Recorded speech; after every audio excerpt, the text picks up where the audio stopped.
মশা প্রতিশোধ নিতে গিয়ে হলো সত্যের সম্মুখীন।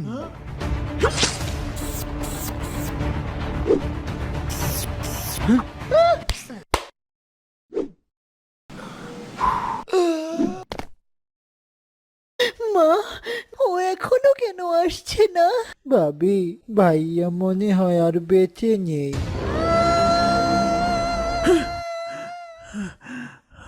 কান্না করবেন না ভাবি, আমি এখন থেকে আপনার সব চাহিদা পূরণ করব। তার আর দরকার নেই রে ছোট ভাই।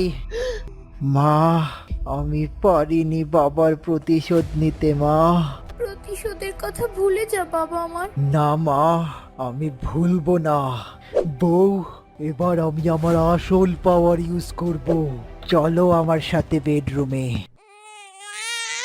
তোর ছেলে হয়েছে এবার। এখন তারপর কি হলো জানতে নিচের ভিডিওর লিংকে ক্লিক করুন। আমার এক